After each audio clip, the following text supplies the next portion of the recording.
It's fair to say that Donald Trump won the race for the White House by appealing to some of the very worst sentiments in America: misogyny, xenophobia, and racism, to name but three. For some people, that wasn't the consequence of a bad man, more the result of a candidate who was willing to win by any means necessary. It was the result of somebody who was willing to say all is fair in love, war, and politics, and that Trump, given his career, given his celebrity, isn't a racist, let alone a fascist. And yet, I think that kind interpretation of Trump has taken a turn for the worse over the last week with the appointment of Steve Bannon. Now, Steve Bannon was previously the executive chairman of Breitbart News. More about them in a second. Then this summer, he became the CEO to the Trump campaign. Last week, Trump named him as the chief strategist for his impending administration at the White House. So who is Steve Bannon? Who are Breitbart News? Well, Breitbart are a relatively new media organisation, conservative media organisation, founded by Andrew Breitbart. He's since passed away. He was replaced by Bannon as the top guy. What's their relationship to the far right? Well, speaking to Sarah Posner earlier this year, immediately following the Republican National Convention, Steve Bannon said that Breitbart News is, quote, the platform for the alt-right. Well, who are the alt-right? Well, Breitbart were kind enough to pen an article, again early this year, called An Establishment Conservative's Guide to the Alt-Right. In that article, they identify, amongst other things, the leading intellectuals of this movement, one of which includes one Richard Spencer. So let's rewind a bit here. Bannon is now Trump's pick. He's his number one guy, his right-hand man at the White House. He's coming from Breitbart News. What's Breitbart News? A platform for the alt-right. Who's one of the big thinkers of the alt-right? A guy called Richard Spencer. So let's go back to Spencer. What does this guy think? Well, he's said and done some pretty remarkable things. I think, again, he's a fascist, but you decide for yourself. Here's a quote from January 2013 in his column for the National Policy Institute. It concerns one Martin Luther King Jr. And I quote, Martin Luther King Jr., a fraud and degenerate in his life, has become the symbol and cynosure of white dispossession and the deconstruction of Occidental civilization. We must overcome.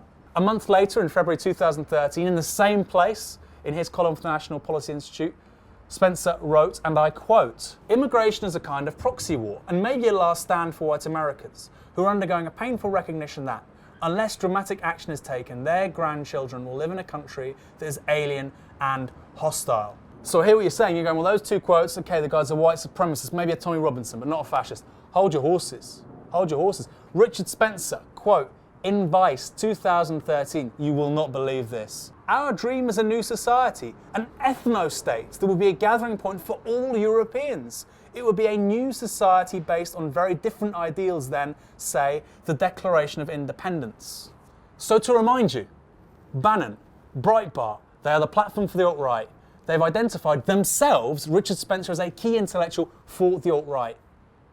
Okay? Spencer is on record as saying he's an ethno-nationalist. He wants a country for people of European, i.e. white origin, and it would have a constitution different to the Declaration of Independence, i.e. it wouldn't really call for universal equality. So that's Richard Spencer. Back to Steve Bannon. By the way, I don't think there's much difference between their two politics. I think one of them's better at keeping his mouth shut, masking his politics slightly better. Nonetheless, Bannon is on record as saying he thinks that there is an inevitable global holy war, right? Okay, this is not Osama bin Laden.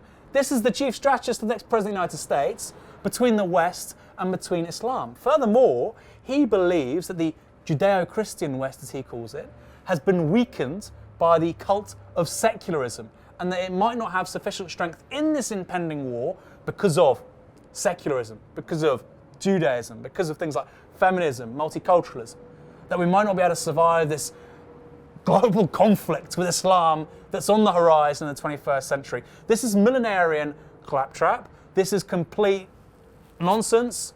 It's unhinged, no other word for it, and yet this gentleman is the right-hand man for the president-elect. If you want to hear Bannon's politics in his own words, look, the guy used to do a podcast for Breitbart News Daily, Daily News, with Sirius FM.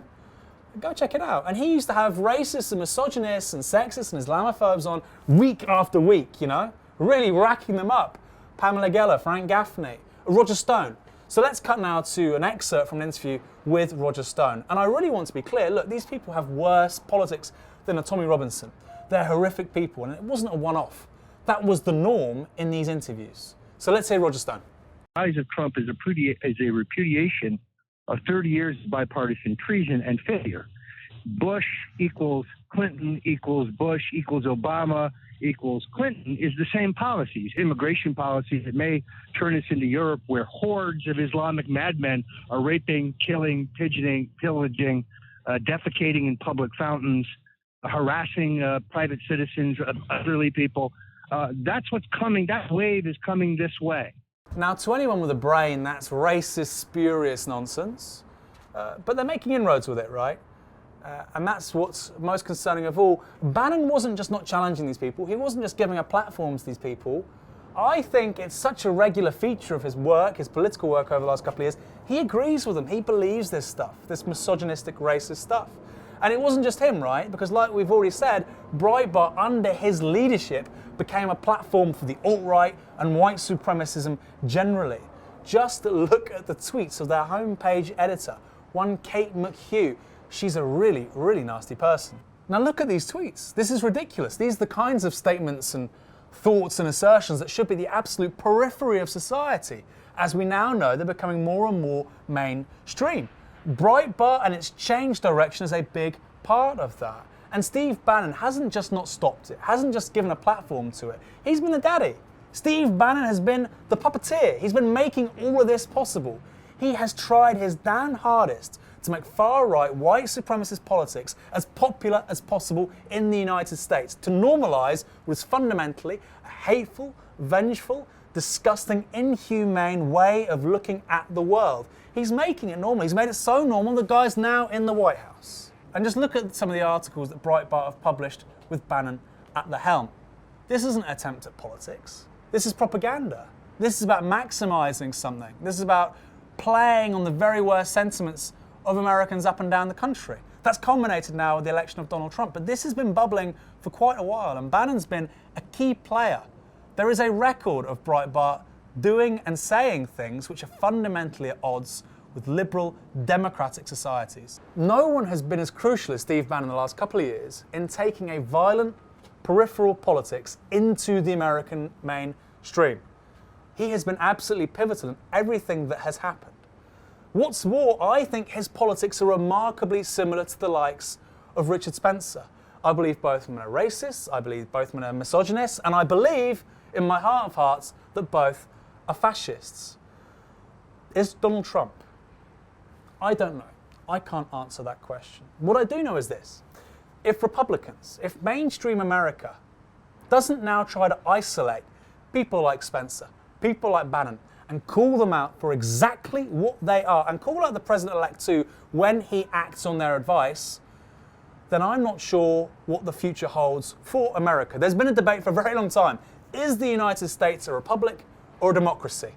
Well, if the likes of Bannon and Richard Spencer get their way, mark my words, it will be neither.